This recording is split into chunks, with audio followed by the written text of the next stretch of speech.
The stars looked different from the observation deck of the Unity, humanity's first diplomatic vessel designed for first contact. Admiral James Thompson stood with his hands clasped behind his back, watching as the massive ring-shaped station of the Galactic Council grew larger in the view screen.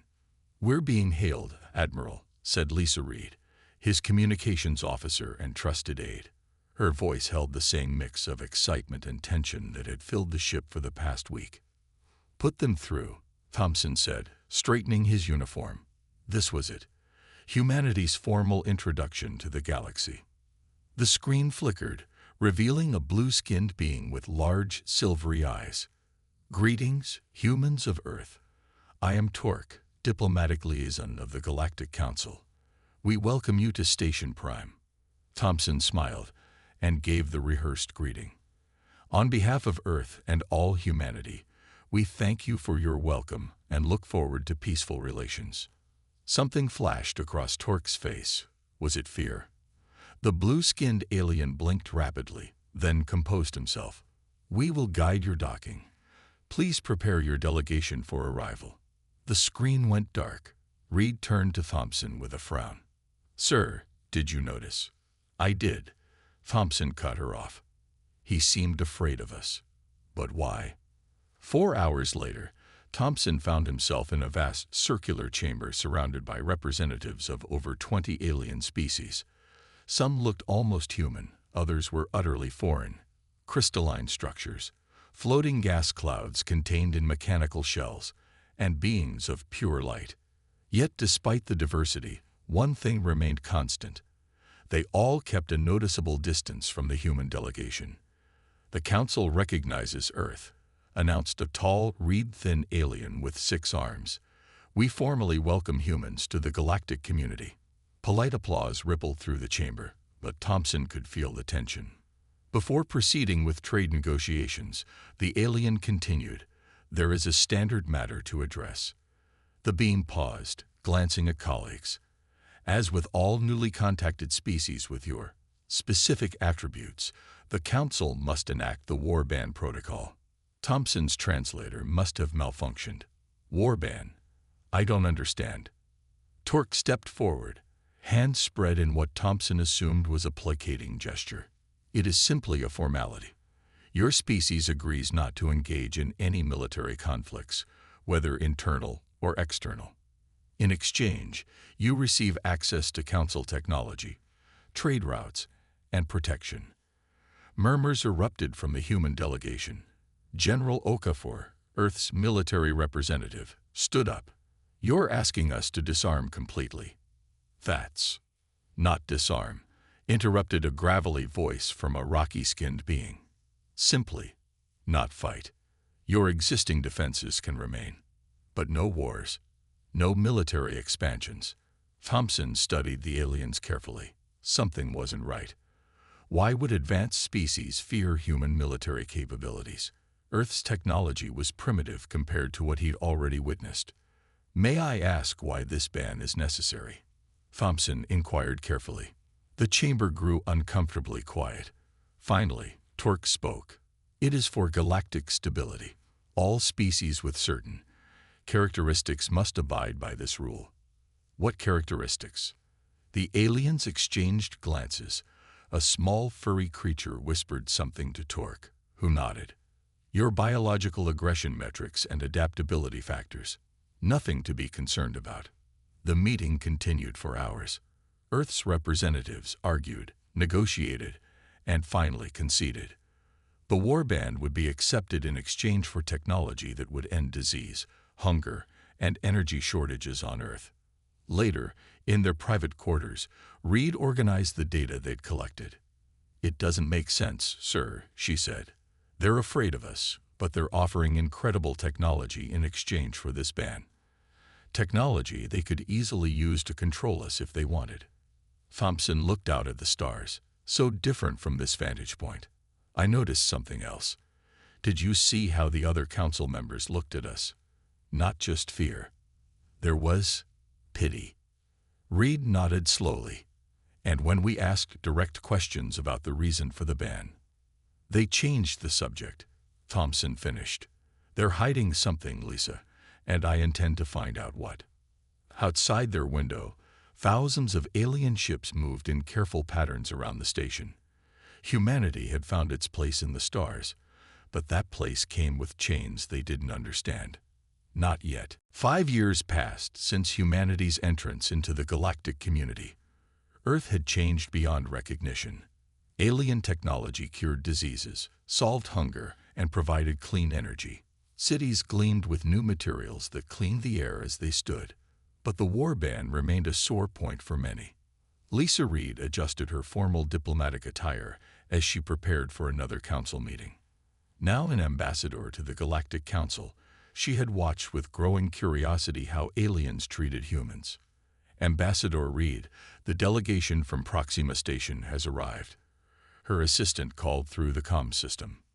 "Thank you. I'll be right there," she replied, taking a final look in the mirror. The meeting hall buzzed with the usual mix of languages, translated smoothly by the devices in her ears. Reed noticed, as always, how conversations paused when she walked by. Not out of rudeness, but something else. Something like caution. A tall, mantis-like alien named Vex approached her. "Ambassador Reed, your trade proposal was accepted without revision. Congratulations." Reed smiled politely. "That's wonderful news, Vex. Though I must admit, I'm surprised. The terms heavily favored Earth." Vex's antennae twitched. "Yes. Well, the Council believes in being generous to newer members." It was the same pattern Reed had observed repeatedly. Trade deals favored Earth. Diplomatic disagreements resolved in humanity's favor. Human ships received priority docking at crowded stations, all while the Council insisted on maintaining the war ban. After the meeting, Reed's personal communicator buzzed. A message from Admiral Thompson, now retired but still deeply involved in galactic politics. "Found something. Meet me at the old Earth Embassy. Come alone." Thompson had aged in the past 5 years, silver streaking his once dark hair, but his eyes remained sharp as ever. "Lisa, meet Plex," Thompson said, gesturing to a small insectoid being with large, compound eyes and delicate wings. "A council historian who's been helping me." Plex's wings fluttered nervously. "I risk much by being here." Reed nodded respectfully. "I appreciate your courage, Historian Plex." Thompson activated a holographic display showing ancient-looking documents. "For the past 3 years, I've been searching council historical records. Most are open to us now, but I kept finding gaps. Missing information specifically about something called the Prohibition Era." Plex stepped forward. "These records date back thousands of years. They reference multiple species placed under war bans, just like humans." Reed leaned closer to the display. "What happened to these species?" Plex's wings stopped moving. "That is what the Council does not wish known. They disappear from records." A chill ran down Reed's spine. "Are you saying the Council eliminated them?" "No." Plex's voice rose. "The Council protects.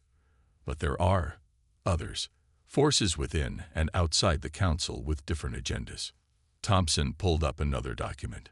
"This mentions Earth, but it's dated over 10,000 years ago. How is that possible? Human civilization wasn't advanced enough for space travel then." "The Council has observed Earth for a very long time," Plex said quietly.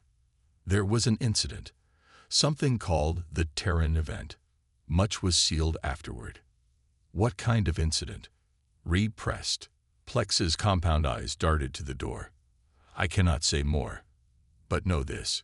Humans are not the first species to puzzle at their treatment. You are not hated or feared as you believe. The truth is more complex." A notification chimed on Plex's translator. "I must go. Council security scans will begin soon." After the historian left, Reed turned to Thompson. "Something isn't adding up. If they're not afraid of us, then why?" "I've been watching the patterns," Thompson interrupted. "Trade routes, technology transfers, diplomatic posts. They're keeping us contained, but comfortable, like a preserved specimen." Reed frowned. But preserve for what? Thompson's face was grim. That's what we need to find out. And we need to do it quietly. I've gathered a small team. People we can trust. Including a tech specialist named Marcus who can access systems that should be impossible to breach. Reed looked out the window at the glittering spires of the alien embassy district. All these years, I thought we were being controlled because they feared us. But what if it's something else entirely? Thompson nodded slowly. The war ban isn't about preventing humans from fighting. It's about preventing something else. And whatever that something is, the Council is willing to give us everything except freedom to hide it. Outside, the alien sun set over the embassy district, casting long shadows across the new Earth, a world advancing rapidly, but moving only in directions the Council permitted. The emergency alarm blared through the Council chambers, interrupting what had been a routine trade discussion. Red lights pulsed along the walls as Council members looked up in confusion. Torque rushed to the central platform, his blue skin pale with stress. We have reports of Dorn collective ships attacking trade vessels in Sector 7. Reed sat up straight. Sector 7 bordered human space. 3 colony ships had left Earth for that area just last month. How many ships? Asked the chair being, a tall, crystalline entity that presided over council meetings. At least 15, Torque replied. They've already disabled 2 cargo haulers and a passenger liner. Murmurs spread through the chamber. The Dorn Collective, pirates and outcasts from various species, had been growing bolder in recent months, but this was their largest attack yet. Reed rose from her seat. Sector 7 borders Earth space. We have colonists traveling through that region right now. The chair being's crystalline structure flickered. Their version of a nod. Ambassador Reed, we understand your concern. The Council will discuss appropriate responses. Discuss. Reed couldn't keep the edge from her voice. While our people are in danger. The Council has peacekeeping vessels, Torque added quickly. They can be dispatched within 3 days, interrupted an elderly alien named Mox, his wrinkled gray skin hanging in folds. The nearest peacekeeping fleet is 3 days away. Reed looked around the chamber in disbelief. Our colonists don't have 3 days. Earth has defense ships stationed much closer. We request permission to defend our own people. The chamber erupted in alarmed chatter. The chair being's structure flashed rapidly, calling for order. That would violate the war ban, Torque said, but without conviction. Reed stood her ground. The ban prevents us from engaging in war. This is defense of civilian vessels. Surely that falls within our rights. The debate raged for hours. Reed contacted Earth, learning that 3 small human defense vessels were within half a day's travel from the attack zone. Finally, the Council reached a compromise. A small human force could be dispatched for defensive purposes only, with alien observers aboard each ship. As Reed left the chamber, Mox approached her, his ancient eyes troubled. "You don't know what you're doing," he whispered. "Some things are worse than pirates." Before Reed could ask what he meant, the old alien shuffled away. 20 hours later, Reed stood in the Council's observation center with Thompson and a dozen alien officials. They watched the live feed from the human vessels as they approached the last known location of the Dorn Collective. Our observers report the human ships are maintaining defensive posture only, Torque said, glancing nervously at the screens. The feed showed the remains of a cargo vessel, its hull torn open. Then, suddenly, alerts flashed on the command console. The Dorn ships had emerged from hiding behind a small moon, 15 vessels against the 3 human ships. They need to retreat. A jellyfish-like council member wobbled anxiously. They're outnumbered 5-1. Reed exchanged a glance with Thompson. They both knew the human captains wouldn't leave without checking for survivors. The pirate vessels opened fire first. The human ships took evasive action, their movements quick and unpredictable. What happened next caused a hush to fall over the observation room. The human vessels, though smaller and fewer, moved with a precision that seemed impossible. They didn't just evade. They anticipated. positioning themselves for maximum defensive coverage, while their return fire struck with uncanny accuracy. "How are they doing that?" Torque whispered, eyes wide. Within minutes, 3 pirate ships were disabled. The others began to scatter, but the human vessels pursued just long enough to ensure they left the sector. In the observation room, the aliens stared at the screens in silence. Reed noticed their expressions, not relief, but something closer to confirmation of a long-held fear. "The human ships report no casualties on their side," and Aid announced. "They've rescued 27 survivors from the cargo vessels." As the aliens filed out of the room, Reed overheard snippets of their conversations. Just like the old stories. The speed of their reactions. Tactical instinct that shouldn't be possible. Later, Reed found Thompson in a quiet corner of the station. "Did you see their faces?" she asked. Thompson nodded. "I did. They weren't surprised by how well our ships performed. They were expecting it. And they've been keeping us under the war ban because of it," Reed concluded. "But why? If we're such effective fighters, shouldn't they want us as allies?" "Unless," Thompson said slowly, "they're not worried about us being enemies. Maybe they're worried about us being weapons." Reed thought about Mox's cryptic warning. Some things are worse than pirates. "We need to get into those sealed archives," Thompson said. "Marcus thinks he's found a way." "This is madness," Plex whispered, his insect-like wings vibrating with anxiety. "If we're caught, the punishment is worth the risk," Thompson finished, checking the small device Marcus had given him. The tech specialist had outdone himself, creating a data extractor that could bypass Council security protocols. They stood before an unmarked door in a forgotten wing of the massive Council archives. The facility orbited a dead star, far from the regular space lanes. Most of the archive was open to all Council species, but this section, the sealed records, remained off-limits to all but the highest Council authorities. "Marcus, are you certain about this?" Reed asked through her communicator. "Positive," came the reply. "The security rotation leaves a 3-minute window. When I give the signal, place the device on the door panel. It'll mimic Counselor Torque's access signature." Thompson looked at Reed and Plex. Both appeared nervous, but determined. "Last chance to back out," he offered. Reed shook her head. "After what we saw with those pirates, humanity deserves to know what's happening." Plex's antennae drooped. "The archives might not give us answers you will like." "Now." Marcus's voice came urgently through the comm. Thompson pressed the device against the door's security panel. Lights flickered across its surface before turning green.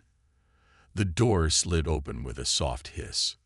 Inside, the room was smaller than expected, lined with data crystals glowing with a faint blue light. Each crystal contained thousands of years of records. "The Terran incident should be in Section 4, Plex directed, moving quickly despite his fear. "Look for reference code TX7291. They worked quickly, downloading data while Marcus kept watch on the security feeds. Reed found the first reference. "Here," she said, TX7291. "But it's damaged. Parts are missing." Thompson joined her, examining the fragmented data. "It says first contact event, Terra, but the date is over 10,000 years ago." "Impossible," Reed muttered. "Human civilization wasn't capable of space travel then." "Not humans contacting others," Plex clarified. "Others contacting humans." The data crystal revealed glimpses of an ancient expedition to Earth. A Council research vessel had encountered primitive humans and observed them from orbit. Standard protocol, nothing unusual. Then Thompson found another fragment. "The research team was attacked," he read. "A rival species, the text is corrupted here, forced their ship down. The team took refuge among the humans." Reed continued reading. The rival species followed. They had weapons the humans had never seen. They demanded the research team. "And then?" Thompson asked. Plex's voice was low. "Then came what the Council still fears to this day." The next section described how the primitive humans, armed with nothing but stone tools, had coordinated a defense of the alien researchers. Despite being hopelessly outmatched in technology, the humans had utilized their environment, created traps, and fought with such ferocity that the attacking aliens retreated. But not before the humans captured one of their ships. Reed read, her voice filled with awe. Within weeks, these Stone Age humans had begun to reverse engineer alien technology. The Council intervened. Plex added. They removed all alien technology and wiped the memories of the humans involved.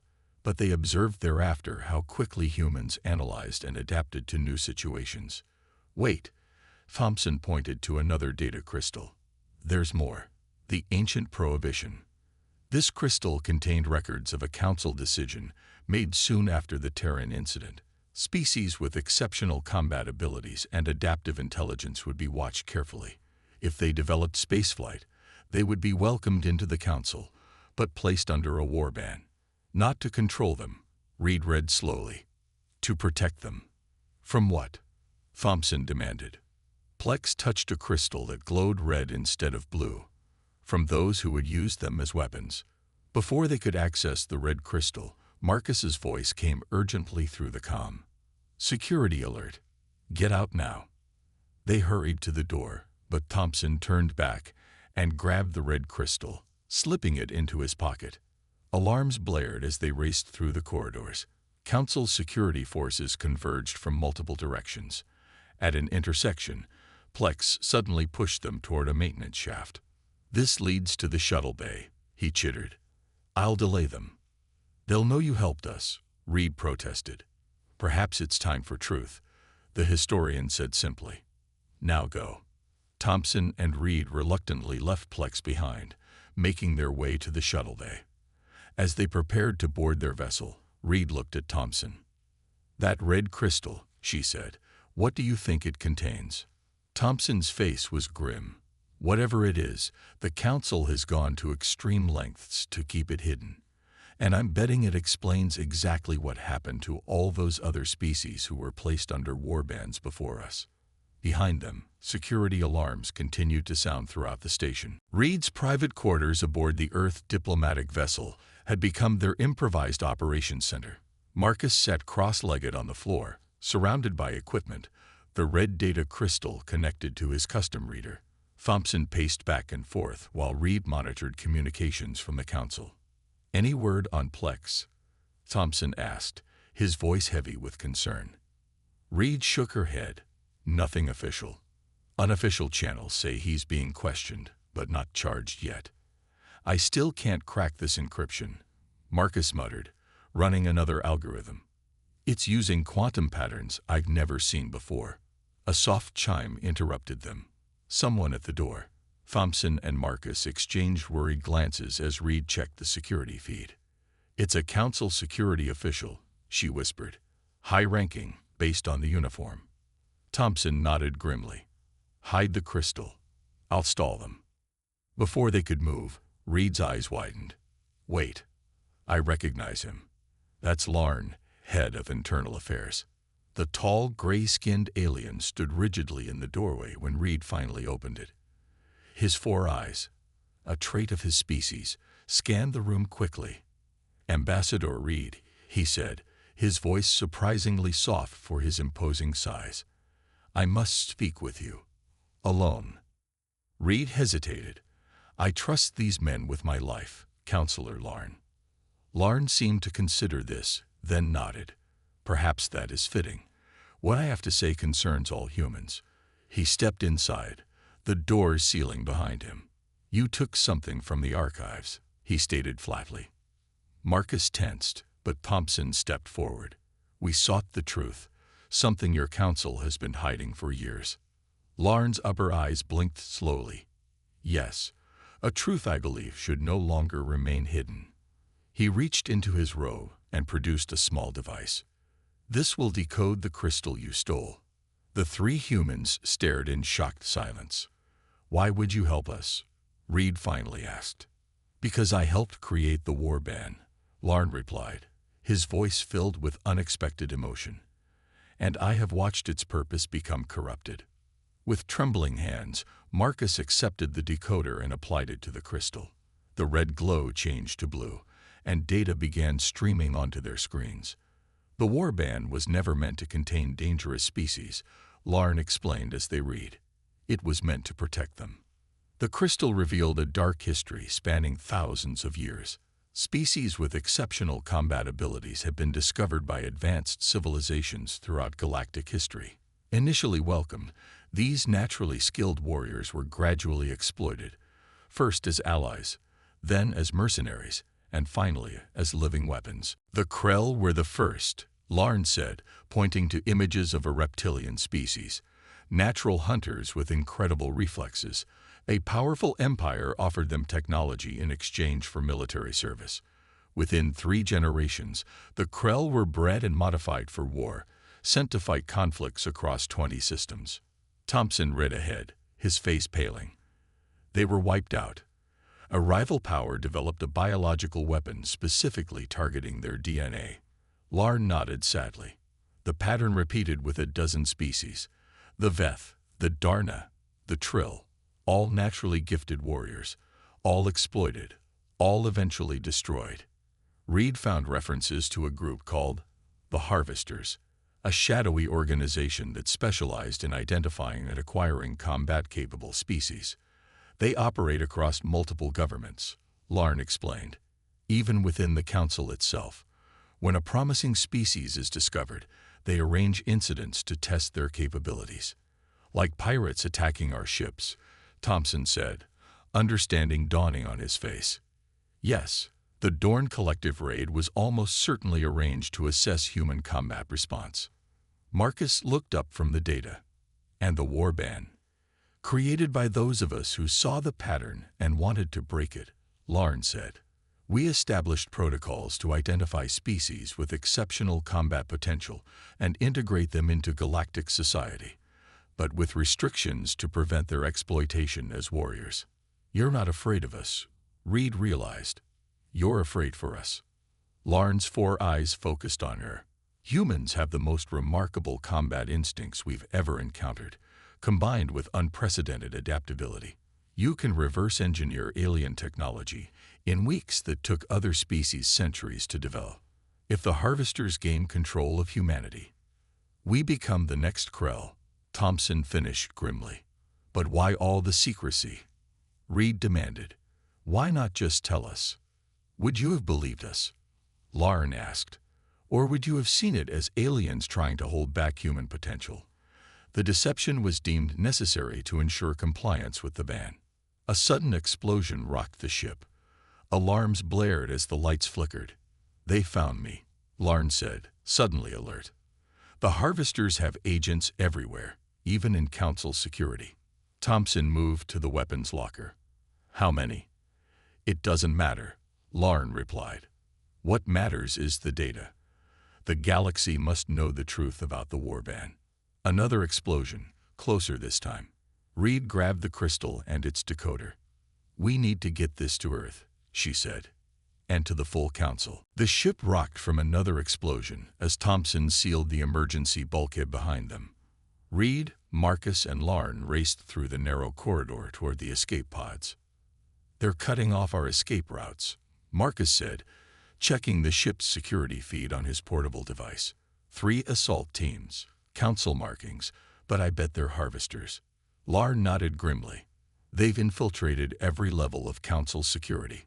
Trust no one wearing the uniform. They reached a junction where the corridor split in 3 directions.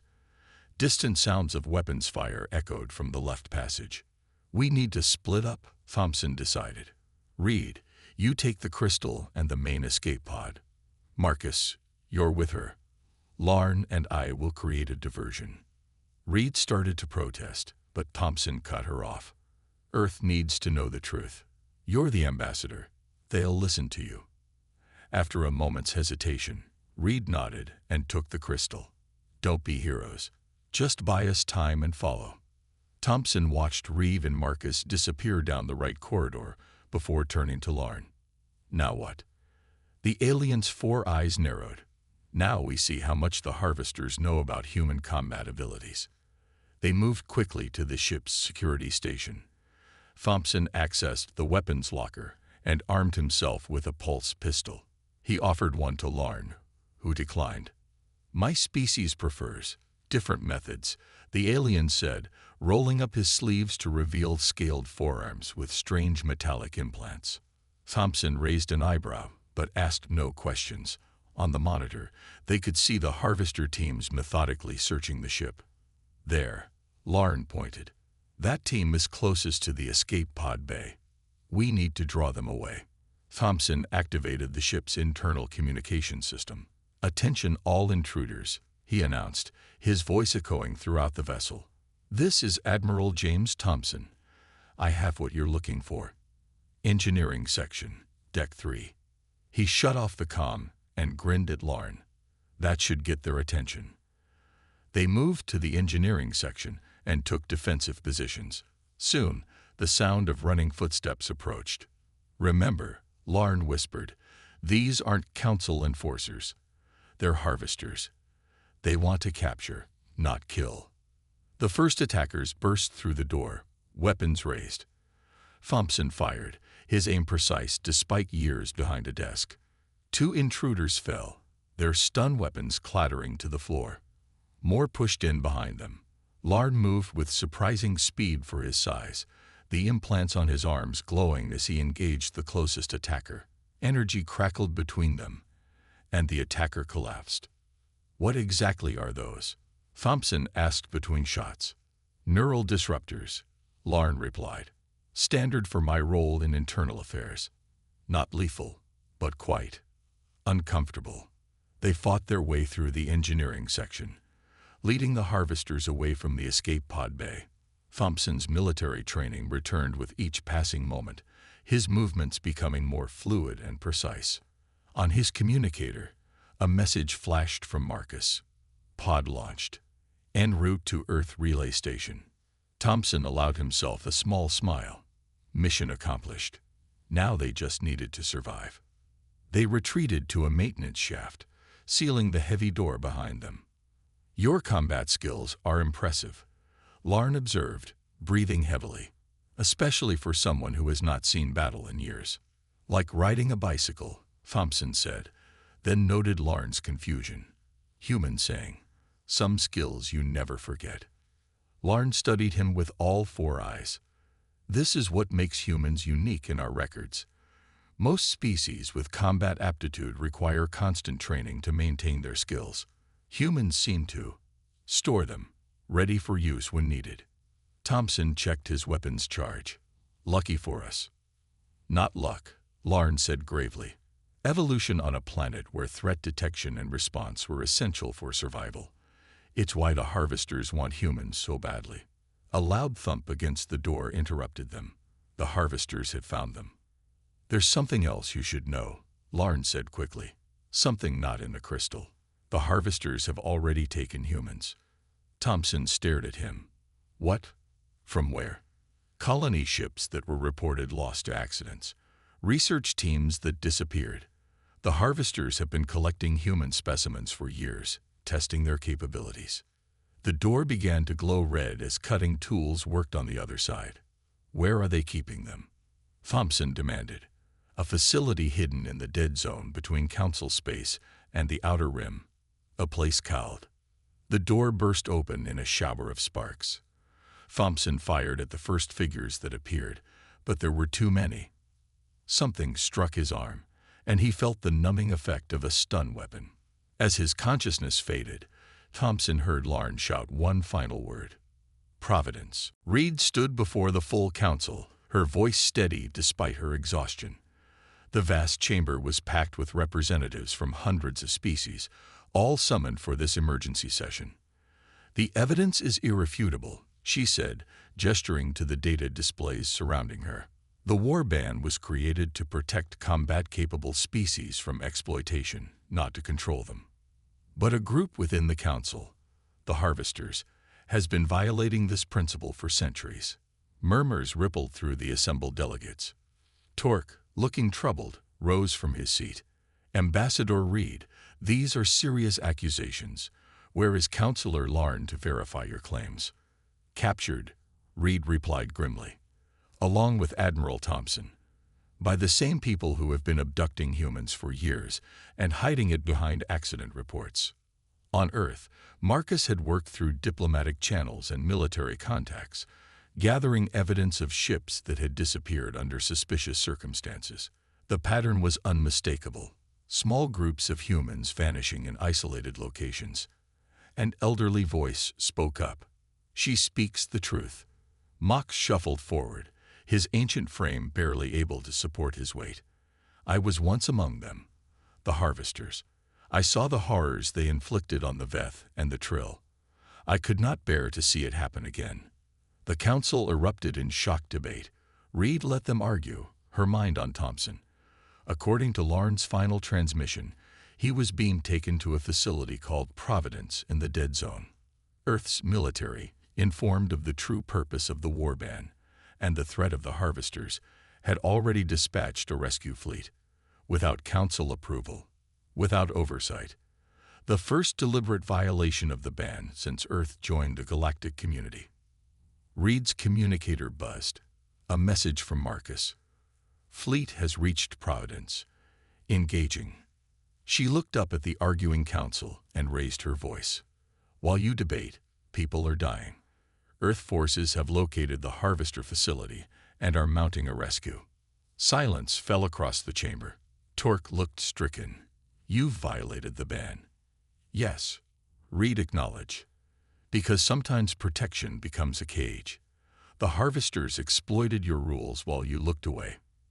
In the dead zone, Thompson regained consciousness strapped to an examination table. Around him, he could see other humans similarly restrained. Some wore tattered colony uniforms. Others looked like they had been captives for years. A voice spoke beside him. "You're awake. Good." It was Larn, secured to an adjacent table. "Where are we?" Thompson asked, testing his restraints. "Providence, the Harvester's main research facility." Larn's voice was weak. "They've been studying humans, testing your combat capabilities, looking for ways to enhance them." Thompson looked around the room. Medical equipment, genetic sequencers, cybernetic components. "They're trying to create super soldiers." "Not trying," came a new voice. A tall, elegant alien entered the room. "Succeeding. For generations, we've been perfecting the process with various species. Humans are simply the best raw material we found." The alien gestured to a window overlooking a training area, where humans moved with unnatural speed and precision, their bodies enhanced with implants. "You've been watching Earth for millennia," the alien continued, "waiting until humans developed enough to be useful, but not enough to resist us. The war ban was a minor inconvenience. We simply took what we needed quietly." Thompson felt a vibration run through the facility. Then another, stronger. The alien frowned, moving to a console. "What is?" Alarms blared. An explosion rocked the facility, throwing the alien off balance. Thompson strained against his restraints, feeling something give slightly.